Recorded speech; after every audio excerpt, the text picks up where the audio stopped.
최근 탈중국에 대한 논의가 활발히 이루어지고 있습니다. 제 생각에 본격적으로 탈중국에 대한 논의가 시작된 것은 윤석열 정부 초기 유럽 순방에서 나온 경제수석의 기자회견 발언 이후이지 않을까 합니다. 그 당시만 하더라도 비판 여론이 많았지만 현재는 많은 전문가와 기업들이 탈중국을 준비하고 있습니다. 국민 여론 또한 과거에 비해 압도적으로 반중 감정이 높은 상황입니다. 그럼에도 불구하고 여전히 대한민국은 중국 경제에 대한 의존도가 높은데 우리는 과연 탈중국을 하는 게 맞을까요?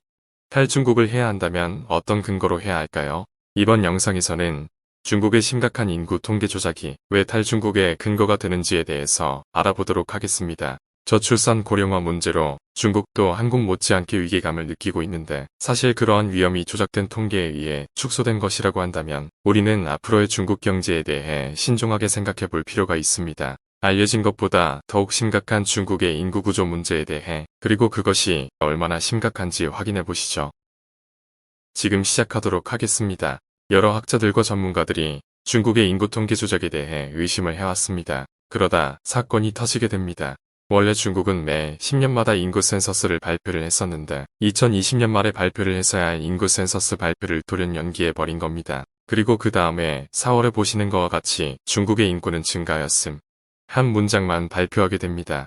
10년치의 자료나 수치, 그래프 등 어떠한 것도 제시하지 않은 것입니다. 중국의 이런 모습에 사람들의 의혹은 증폭되었죠. 한 달 뒤 5월 11일 중국 국무원이 2020년 인구 센서스 내용을 발표하였습니다. 요약된 자료를 보시면 중국의 인구는 감소세이지만 증가하고 있고 성비가 약간이나마 개선이 되었습니다. 하지만 출생률이 계속 떨어져 향후 인구가 감소할 것으로 전망됩니다. 이 발표 자료를 보면 어딘가 석연치 않은 구석이 존재합니다. 중국 국가통계국이 2019년에 발표한 자료에 따르면 2019년에 중국의 인구는 467만이 증가하였습니다. 이 수치가 맞다면 2020년에 1178만 명이 증가했다는 사실은 납득이 되지 않습니다. 매년 출생률이 줄고 있는데 2019년에 비해 2020년이 인구가 오히려 2.5배나 증가를 해버렸기 때문입니다. 2019년 467만 명이 증가한 이유는 출생인구 1465만이었고 사망자가 998만이었기 때문입니다. 국무원의 발표대로 중국의 2020년 인구가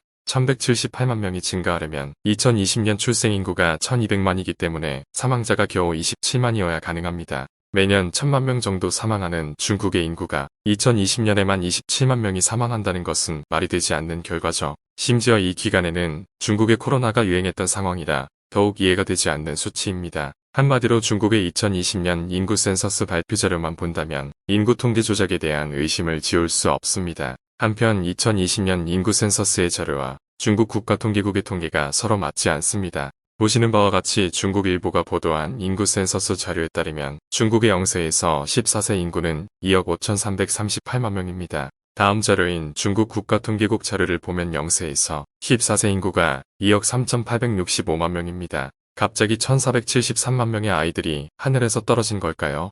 뭔가 조작의 냄새가 강하게 나는 상황입니다. 그러던 중 또 하나의 사건이 터집니다. 한 해커가 중국의 10억 명의 개인 자료를 비트코인 20만 달러 상당의 돈을 조건으로 유출해버립니다.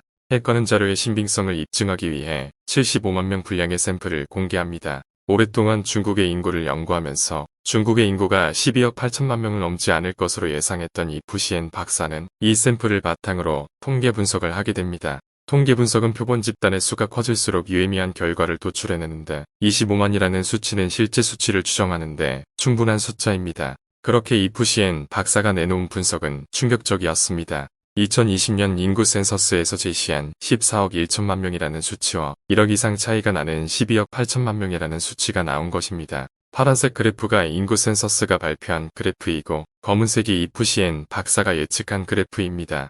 일단 빨간색 중국 국가통계국의 수치와 2020년 인구 센서스의 수치가 서로 맞지 않는 걸 아실 수 있습니다. 또한 이푸시엔 박사의 예측은 아래쪽 초록색 그래프와 유사함을 볼 수 있습니다. 만약 이푸시엔 박사가 추정한 자료가 맞다면 중국의 인구는 중국이 발표한 숫자보다 훨씬 적은 것입니다. 중국의 인구 규모 차이만 충격적인 것은 아닙니다. 인구 센서스에서 제시한 출생률보다 훨씬 적을 것이라는 추정을 가능하게 하는 자료가 있습니다. 바로 중국의 결핵 백신 접종 데이터입니다.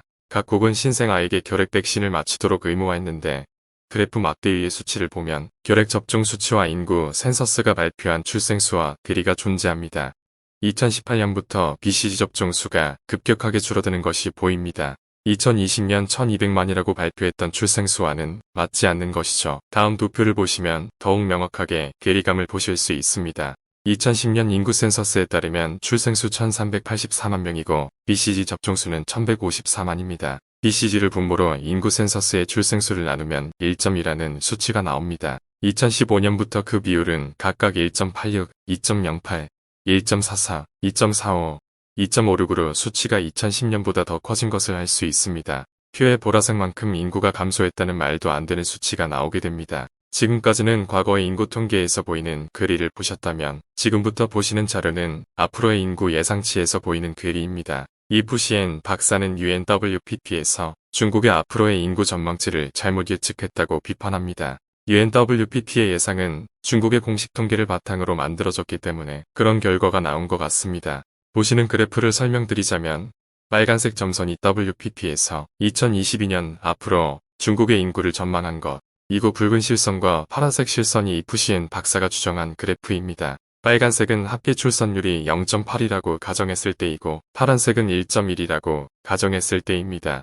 이푸시엔 박사는 중국이 공식적으로 발표한 합계 출산율보다 실제는 더 적을 것이라고 추정합니다. 또한 한국보다 합계 출산율이 낮을 것이라고 추측하면서 앞으로 0.8 이상 올라가지 못할 것이라고 주장하고 있습니다. 그래프를 보시면 WPP의 추정치와 이푸시엔 박사의 추정치가 굉장히 큰 차이를 보입니다. 만약 이푸시엔 박사가 샘플 분석을 통해 추정한 것이 맞다면 중국이 앞으로 합계 출산율 0.8을 유지하면 2100년 중국의 인구는 3억 1천만 명으로 감소하게 됩니다. 중국이 공식 발표한 것보다 중국의 앞으로 인구 문제가 훨씬 심각하다는 것을 알 수 있습니다. 이런 차이는 중국의 인구 규모에서만 차이가 나는 게 아니라 노동인구와 65세 이상 인구 비율, 중위연령, 노인 부양비에서도 차이를 보입니다. 마찬가지로 점선이 WPP 실선이 이푸시엔 박사 추정치입니다. 오른쪽 상단의 노동인구는 WPP의 예상치보다 이푸시엔 박사의 예상치가 훨씬 낮습니다. 또한 중위연령과 노인 인구 비율 그리고 노인 부양비도 WWP보다 이푸시엔 박사의 추정치가 더 큽니다. 요약하자면 중국의 앞으로의 인구 전망치가 이푸시엔 박사의 전망이 맞다면 우리가 알고 있는 현실보다 훨씬 더 심각하다는 사실입니다. 중국의 출산율은 우리가 아는 것보다 더 낮고 노인 인구 비율은 더 높을 확률이 존재합니다. 만약 그렇다면 중국의 고령화 속도가 지금보다 훨씬 빠르고 저출산 문제가 심각하다는 것입니다. 현재도 중국의 저출산과 고령화 문제로 경기 지표들이 안 좋아지고 있는 것들이 보입니다. 만약 중국이 앞으로도 한국에게 기회의 땅이 될 것이라는 것은 위험한 생각일 수도 있다는 것입니다. 한국도 저출산, 고령화 문제가 심각하고 정부에서 마땅한 대책을 내놓고 있지 않은 건 사실입니다. 하지만 중국과 한국의 두 가지 점에서 결정적 차이가 있습니다. 첫 번째는 한국은 비교적 정확한 통계를 바탕으로 경제, 인구 정책을 만든다는 것이고 중국은 엉터리 통계를 바탕으로 국가 경제 그리고 인구 정책을 펼 가능성이 있다는 겁니다. 잘못된 통계를 바탕으로 한 정책이 올바른 방향으로 나아갈 수 없는 건 당연하겠죠. 두 번째, 한국은 선진국에 진입을 한 후 고령화가 진행되었다면 중국은 선진국에 도달하기 전에 이미 고령화가 진행되었다는 사실입니다. 사실 중진국 함정에서 벗어나서 선진국으로 간 나라는 한국을 비롯해 대만 등 극소수의 나라에 불과합니다. 현재 지금 중국은 중진국 함정에 빠져서 헤어나오지 못하고 있습니다. 그런 상황에서 저출산 고령화 문제를 맞이한다면 문제는 훨씬 심각할 것입니다. 더욱이 중국처럼 빈부격차가 상상을 초월하는 국가에서 고령화 시대를 맞게 된다면 아마도 굉장히 끔찍한 결과를 겪을 것이 분명합니다. 여기 자료를 보시면 2019년의 소득수준별 인구 구성을 알 수 있습니다. 그 다음 자료는 위안화를 원화로 환산한 내용입니다. 인구의 절반 가까이가 월 수입이 19만 원도 안 됩니다. 중국의 물가가 한국의 물가보다 싸기 때문에 다르게 봐야 하는 것도 사실이지만 중국의 물가는 현재 생각만큼 그렇게 싸지도 않습니다. 전 국민의 절대 다수가 빈곤층인 현재 중국이 앞으로 고령화 시대를 맞이하게 된다면 어떻게 될까요?